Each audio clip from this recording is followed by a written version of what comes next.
Ladies and gentlemen, I'm out here at Escambia Lakes today talking about one of the most important practices of the goat-centric natural farming, and that is gathering organic matter for soil enrichment, whether we're planting things in small pots or trays or out in rows, out in a pasture, out in a meadow, a field, whatever you want to call it, an orchard. We look to enhance the soil with organic matter, and I can only say that as a matter of importance, if you are farming and you have woods, old growth woods, swamps, lots of trees growing, then that's a big plus. Otherwise, you gotta acquire that material from somebody else. And we're not talking about a bag of peat moss from Canada, a load of cow manure, horse manure from who knows where, what kind of chemicals they were using out there. It's not about cotton trash, which has chemicals in it. It's about that natural organic matter which is right there on your own property, which you know doesn't have any nasty stuff in it in the way of chemicals. So not everyone has it, but if you do, or if you're looking for land and you're starting with something, just always keep in mind those woods. Oh wow, there's a lot of organic matter out there, folks. It doesn't take much woods. We have some older growth woods over there that are higher and drier. Right now we're sitting in a point that's actually submerged at different times when water level's up. You can tell by the bases of those trees right there. You can see tupelo and cypress. Here's a cypress tree over here.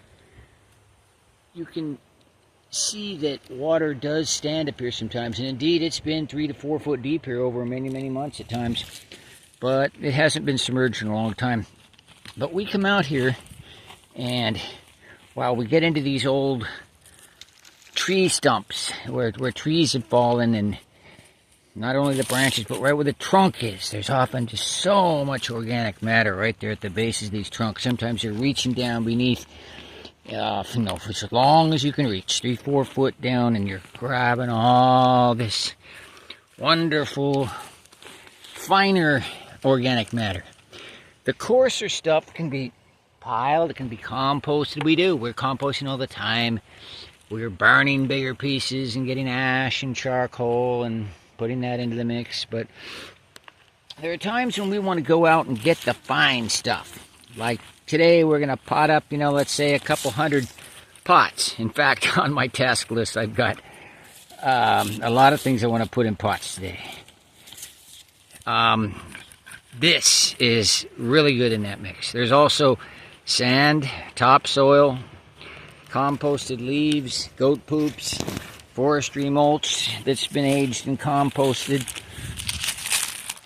composted hay, green matter, of course lime and ash and charcoal, and all kinds of decaying wood.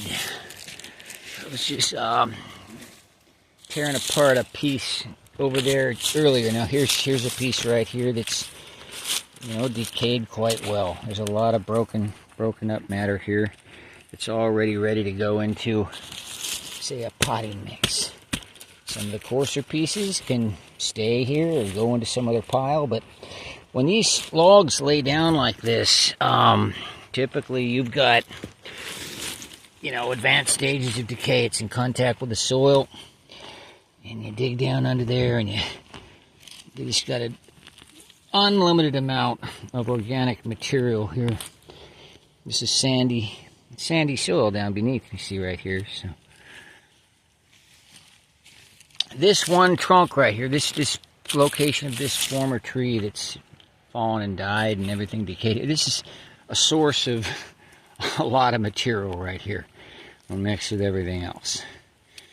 So I'm going to proceed to collecting this And we'll look a little later and see how the pile progresses and see if we can get some things in some pots today and get some more rows planted.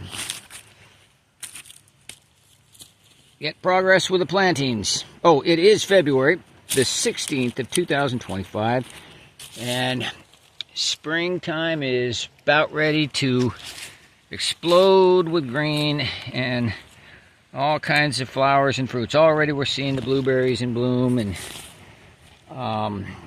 it's just right around the corner. It's nice breeze today. We had rains last night. It's a perfect time to be working out here doing this. We're quite grateful to be living in paradise.